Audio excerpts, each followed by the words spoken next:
Salams all, hope all is well.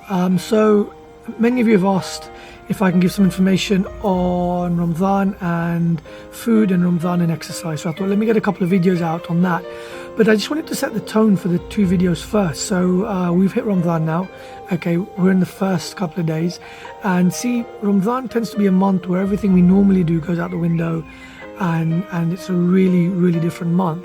And the thing about this month is if you fail to plan, you plan to fail. Okay, so a really important month where you need to plan ahead about everything, about your food, about your exercise, about your spiritual needs, everything. Okay, I have this great quote which I always live by, and it is that, you know, Allah's gift to us was our body, and our gift back to him is how we look after it. Okay, and so this month then becomes about how we give our gift back to him. Okay, how we look after ourselves, what we eat, what we fuel ourselves with, how we look after our bodies, how much sleep we get, you know, how we do everything up there, you know, how much more spiritual we become over these 30 days. You know, this is all about our gift back to him. Okay, so it's planning ahead, you know, planning ahead to have a really fruitful 30 days. Okay, one of the big things out there in the fitness world at the moment is intermittent fasting. Okay, where you fast for X amount of hours and then you sleep for X amount of hours. So I guess this is one kind of form of intermittent fasting. Okay, where right now, being in London, we've got about 4 hours. Okay, so we've kind of got a 20-hour fast and a 4-hour window to eat. So it becomes really important what you do in those 4 hours. Okay, what do you think about eating? How do you eat? Because you've only got 4 hours. Okay, so you really need to eat well. See, when you're fasting, what tends to happen is the glucose which is stored in your liver and in your muscles is actually used up. And then what tends to happen is when you go beyond that, then actually fat starts being the next source of energy. A lot of people think that the protein stores are going to be hit as well. No, the way this works is that first the glucose stores will be used from the liver and from the muscles, and once all the glucose from there is being utilized, your fat actually gets broken down. Okay, so your fat gets used. Your protein stores will not get hit because you need to be in a place of starvation, which takes weeks for that to happen. Okay, so that doesn't happen. So this is just a form of extreme intermittent fasting, and if used well, it'll be great for your body, great for your mind, great for your health. Okay, so really let's use these 30 days well. I've always said that life is about habits. Okay, everything is about habits, and for me this month is about setting new good habits which will then help me going forward, and also about breaking the bad habits I have, which then will help me in obviously the year to come.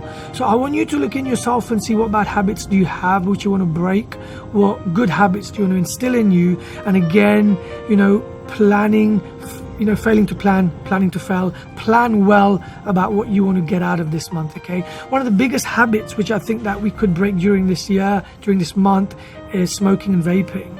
Okay, how many of us really need to smoke? How many of us really need to vape? But all of a sudden during this month we don't have to do it. Quite amazing, right?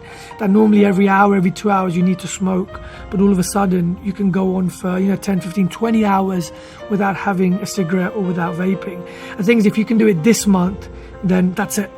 Okay, the best time you're ever going to break these habits is this month. And on the flip side, any habits which you want to set in, be it spiritual, be it physical, be it nutritional, this is the month to set them in, because if you can do it this month, then that's it. You can keep on going any month at all. You see, the next chapter of your life isn't written yet, so this is when you write it. It's a blank page. Don't say I can't do it. Don't say it's not possible. Everything is in your hands. Let me give you a story. Two young boys one day, and they knew that there was a guru up in the mountains who could answer any question at all. So two boys who were a little bit mischievous said, okay, fine, let's go and trick the guru. So they walked up the mountain, and what they did is one of them had a small bird in his hand, a bird which was alive. He kept it in his hand. He walked up the mountain and they knocked on the guru's door. Knock, knock, knock. Guru opened the door and he said, how can I help you? And they said, we want you to tell us the answer to our questions. He said, okay, what's your question? The little boy said, I've got a bird in my hand and I want you to tell me whether the bird is dead or whether the bird is alive. So the guru thought about it for a moment, and then he smiled and he said, I can't answer you that question. And the boys were stunned. They go, Guru, you can answer everything. And he goes, no. He goes, because if I told you the bird is alive, you'd squeeze your hand just a little bit tighter and you'd kill the bird. And if I told you the bird was dead, you'd actually open up your fist and let the bird fly. He goes, see, everything is in your hands. Everything, life is in your hands. Not in anyone else's hands, but in your hands. Make this month work for you.